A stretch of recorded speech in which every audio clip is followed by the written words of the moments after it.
Good evening from New York. I'm Chris Hayes. In sheer numbers, the coronavirus outbreak is worse than it has ever been. Before this week, New York was the only state to ever report more than 5,000 new cases of coronavirus in a single day. But now, Texas, California, and Florida have all crossed that threshold on multiple days. And just today, Florida nearly doubled it, reporting almost 9,000 new cases.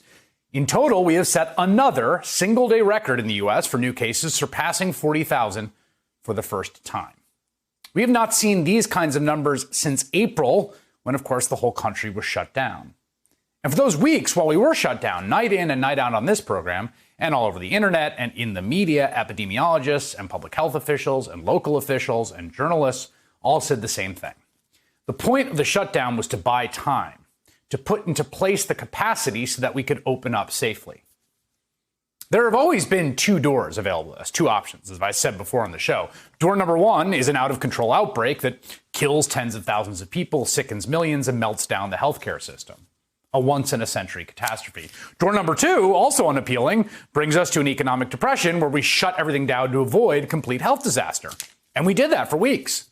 The reason you do that is because you want to get to door number three. And many other countries have walked through door number three. It entails finding ways through contact tracing and testing, social distancing, and mask wearing to have some kind of normal life amidst the pandemic. The countries in that category that have succeeded, at least for now, they include South Korea and China, Taiwan and Hong Kong, Singapore and Vietnam, Australia and New Zealand, Germany and France, Italy and Spain and Greece and Belgium. Lots of countries have gone through door number three, but not us. We tried door number two. 40 million people lost their jobs. We bumped the curve, and then our leaders just gave up. Donald Trump gave up, just decided to pretend the virus went away. The federal government did not take the leadership role in beefing up the capacity necessary to deal with the virus.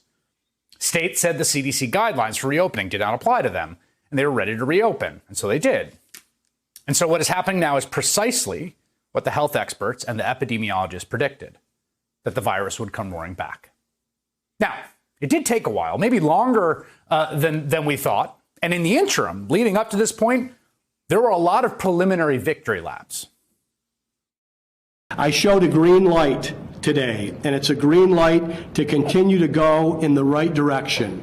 We are clearly on the other side of this pandemic. The situation happening in New York is far different than what is happening in Texas and other places.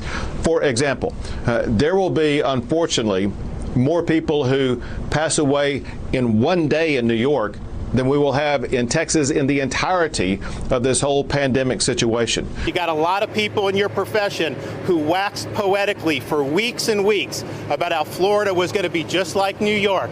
Wait 2 weeks, Florida's going to be next. Just like Italy, wait 2 weeks. Well, hell, we're 8 weeks away from that, and it hasn't happened. So we've succeeded, and I think that people just don't want to recognize it because it challenges their narrative, it challenges their assumption.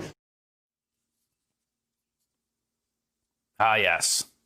You idiots, you got it wrong. You said wait 2 weeks. We're 8 weeks. We won. We have succeeded, said Florida Governor Ron DeSantis on May 20th. Well, Mr. Governor, what exactly is success? Remember, the president urged all those governors to ignore his own CDC's guidelines. He told everyone, American citizens, young and old, that they should view themselves as warriors going out into the battlefield. And those governors went out and they listened to Trump.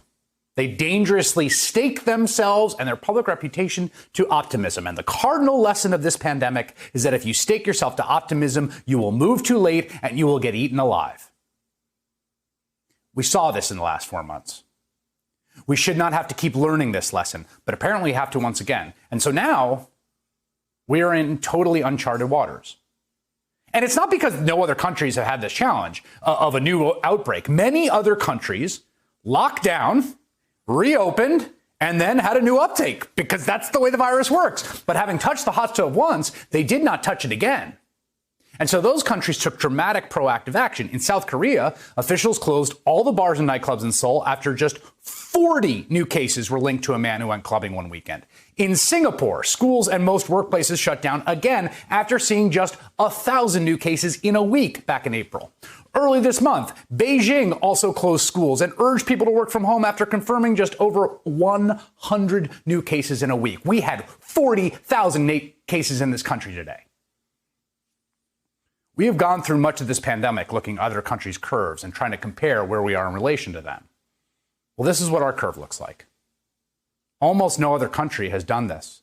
Locked down, decreased cases, brought the virus under control, and then come out and hit a new record on the other side.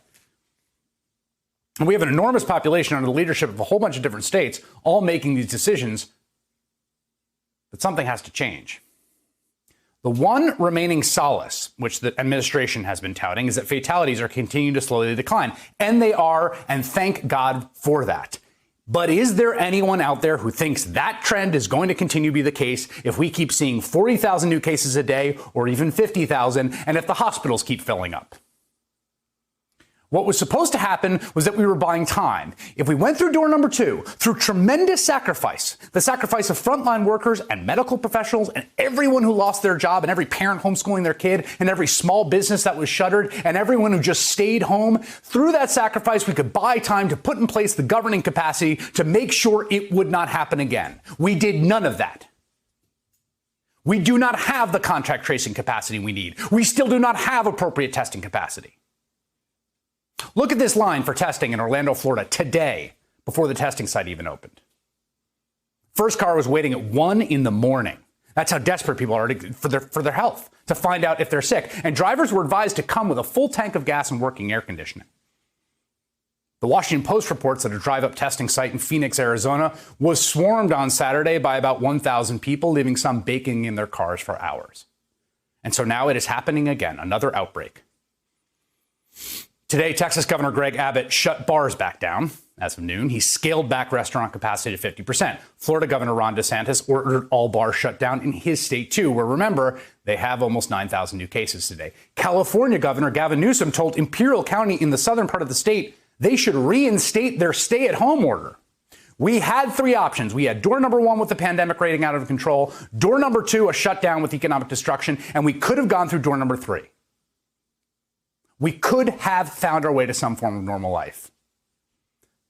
But our leaders did not do what was necessary to get there, and so we are stuck back with exactly the same horrible choice we had 14 weeks ago.